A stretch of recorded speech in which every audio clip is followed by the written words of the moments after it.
Good morning. Many years ago, I began notes for a scholarly history of Jewish worry. It's turned out to be a very rich subject, going all the way back to the Middle Ages. I'm not going to speak about the Middle Ages today. I'm going to say a few words about a few threats, though I don't want you to conclude that my outlook on the larger picture about the Israeli and the Jewish future is merely alarmist and completely negative. I should begin by saying that I will not be speaking about Iran. You may be relieved to hear this. I have three reasons. The first is that everybody is speaking about Iran, and everybody seems quite alarmed enough to me. The second is that I do not possess the information to form an adequate and intelligent analysis of some of the most critical aspects of what we're talking about. There's an old rabbinical adage, Lemad lishoncha lomar eini yodea. And in this question, and third, I do not want to contribute to the Iranocentric analysis of Israeli life at this point. Instead, I would like to talk about a few other threats, two in particular, that seem to me insufficiently discussed in this period, and they have to do with the things that my beloved friends have discussed, the question of peace and the question of democratization. And I'll say a few things about each in broad strokes. The frustrations of problem solving, if you look at the history of problem solving, the frustrations of problem solving come in two forms. There are problems in life that one can wait decades to arrive at the solution for, and one bangs one's head against the wall to arrive at some conceptual or concrete understanding of what is really the issue. There are other problems whose solutions have been obvious from the very beginning, and the frustration, the great frustration, is that we cannot find a way to get from the problem to the solution. It has been perfectly clear to me for a long time that the solution to the problem of peace between the Israelis and the Palestinians is not of the former kind, but of the latter kind. The basic contours of a solution to this problem, they have gone by many names, but the basic contours have been known and discussed since approximately 1970. And nothing in the last few years has happened in Israel or in what people now call Palestine, a little bit prematurely, I think. Nothing has happened in this area to alleviate or mitigate the urgency of the problem of the Israeli-Palestinian conflict. And for that reason, it is not an achievement on the part of the present government to have driven the subject off the agenda.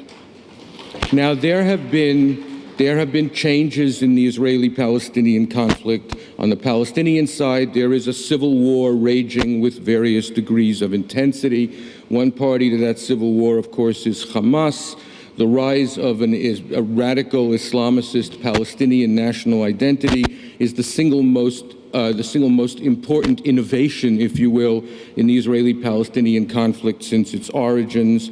There was also the phenomenon of Salam Fayyad. I am not one of those people who likes pointing out that Salam Fayyad never had a chance. I thought Salam Fayyad was the Palestinian leader we were all waiting decades for. But nevertheless, the political realities on the Palestinian side are what they are. On the Israeli side, I believe there has occurred a complete collapse of diplomatic imagination of a sort that the founders of the state would never been able to understand. And more recently, there has occurred a collapse of a political opposition. A democracy without an opposition is not a healthy democracy. And one can discuss what the reasons for that situation are. But these, as I say, are factors that must be taken into account, and they are negative factors. However, none of these negative factors, either on the Israeli side or the Palestinian side, seem to me to justify simply anything that any Israeli government wishes to do in the territories. It may be that there is no partner. We can discuss this. I'm sure we will discuss it. I'm sure some people discuss nothing else. But the fact is, just because the doctor has told me that I am not suffering from lung cancer does not mean that I should go out and take up smoking. There are many things that the Israeli government can do and is doing that would foreclose the possibility of a certain kind of settlement. And as I will say later, nothing alarms me more in this connection than what I see as the increasing delegitimation of the idea of the two-state solution in the Jewish community, in the Palestinian community, and more generally in the world. Some of this delegitimation is ideological. Some of it is existential. It's a product of sheer despair, of impatience. But if the two-state solution were ever to be genuinely delegitimated, that would be a dark day for the state of Israel, because the problem will not go away. A few days ago, my family and I came in from Ben Gurion, and we rode from Modi'in to Pisgat Ze'ev on Route 443. And once again, I had the experience that I always have on that road, which is, on the one hand, it is another miracle of Jewish infrastructure. You know, for 2,000 years, there was no way to know about the Jewish genius for building roads. On the other hand, it was an alarming experience of insularity. I felt like we were driving right through a problem without ever having to deal with it, and this worries me. Now, one of the more prominent alibis for not dealing with the Palestinian question is, of course, the urgency of the danger posed by the Iranian nuclear program. A danger that I am not in any way here to discount. But there are two things that need to be said about this alibi. The first is that sometimes it is not made in good faith. Sometimes we are told that we cannot really pay attention to the problem of peace right now because of Iran. We are told this by people who, even if the Iranians were not developing a nuclear capability, would also not wish to address the issue of Palestinian peace, and certainly not do anything practical to bring it about. The second and more important objection to this is that it misrepresents not just the nature of security planning, but even the nature of life planning. We all know this from our own experience. It is never the case that we are ever confronted with only one threat or one challenge at a time. Life is never that simple. I remember when I was a young man and I first began to study the history of Israel and Zionism, I was enormously impressed. I remember the day I read about it for the first time with Ben Gurion's famous statement that he would fight the white paper as if there were no Hitler, and he would fight Hitler as if there were no white paper.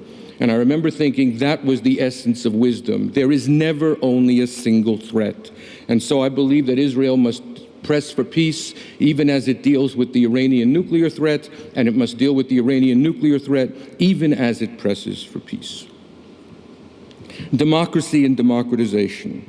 There is no question in my mind that this will be a time of instability in the Arab world and therefore of enormous anxiety in Israel. Israel will find itself living by its nerves.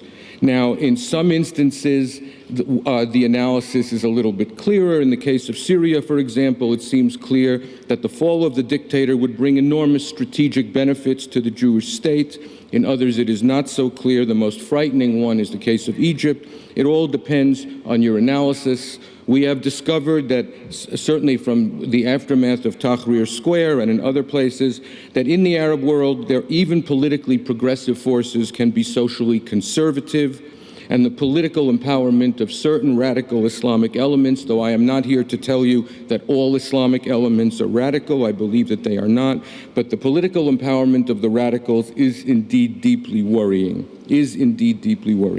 But there are 3 points I would like to make about how to think about democratization in the Arab world. The first is that freedom is either freedom for everyone or it is not freedom. The democratic ideal is a universal ideal. And Jews know this because Jews themselves experienced and suffered many attempts to have political freedom defined in a way that excluded them and made exemptions of them. So the universe, if one believes in democracy, one believes in democracy based on a philosophical analysis of human affairs that applies to all human societies. The second point is that democratization is essentially a process of destabilization. One political culture is being exchanged for another. There is no way to do that efficiently. It certainly was not done efficiently in the West. John Stuart Mill was not born on the day after Thomas Aquinas died, etc., etc. Democratization is not an event, it is an era. It is a period in the history of a society, and it always produces anti-democratic reactions. There is always a push and a pull of democratic action and anti-democratic reaction. We should not be surprised or shocked by this. We should expect it, and we should do everything we can to support the genuine democratic and secularizing forces that we find existing on the ground in the various states and societies.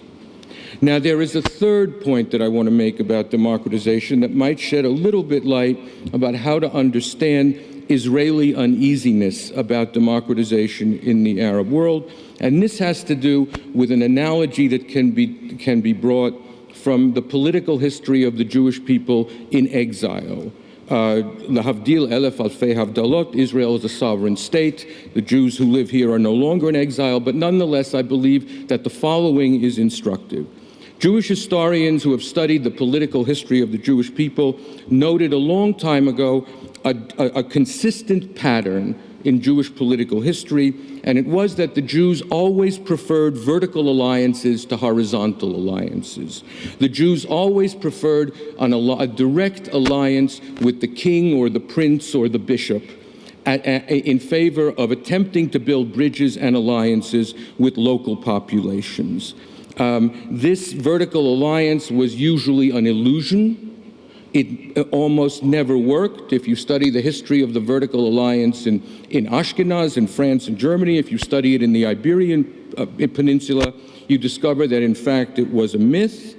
But the Jews went to extraordinary lengths to believe in it, even in some cases to surrendering their own right to bear arms in favor of the protection of princes, who, of course, eventually did not protect them.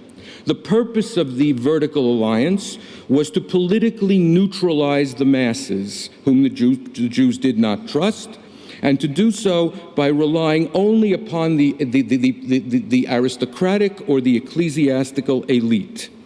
Upon the elite. And so verticality became the classical Jewish strategy for finding stability and security for a Jewish community that owed some of that stability and security to its relations with other powers. Now, there are a number of things to be said, or that will be obvious to you, about the vertical alliance. The first one is that the vertical alliance makes absolutely no sense in the absence of an authoritarian ruler. In the absence of an authoritarian ruler. That was the whole point. A relationship with one man who ruled was regarded as sufficient to fulfill and guarantee Jewish interests. But with the arrival of democratic revolutions in modernity, the verticality began to collapse, and a new era of horizontality began, in which the Jews discovered that they had to make themselves understood not just to rulers at the top, but to populations, because the views of populations suddenly began to matter. Now, it is clear, I think, if you follow this, that the state of Israel in its relations with various Arab governments over the decades has reproduced, for perfectly understandable reasons, has reproduced the vertical alliance upon which Jews have always chosen to rely. But insofar as the democratic revolts in the Arab world are real, and insofar as the process of democratization begins to take hold, and I believe it will, then once again, you will find that the model of verticality will not serve the state of Israel the way it used to serve, even if Mubarak's former henchman somehow manages to make his way to the Egyptian presidency for 2 years or 3 years or 5 years. Now, of course, a lot of this has to do with one's analysis of the Arab populations. If you hold a completely pessimistic analysis of the Arab populations, and you believe that they are essentially anti-Zionist or essentially worse, anti-Semitic, then this is nothing but a counsel of despair.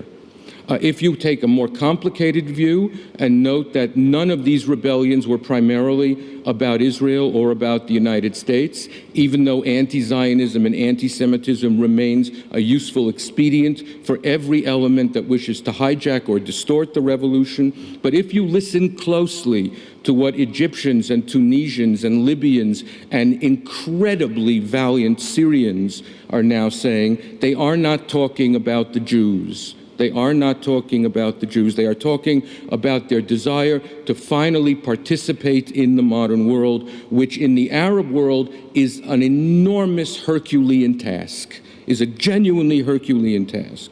If you believe that, and if you believe in the possibilities of horizontality, et cetera, then you will regard democratization in the Arab world not simply as a crisis, but also as a challenge and even as an opportunity. But this too, the creation of horizontal relations with Arab populations who may increasingly hold power over the political systems in which they live, this too will require a renaissance of diplomatic imagination on the part of Israel, about which lately, at least, I myself have been extremely pessimistic. Thank you very much.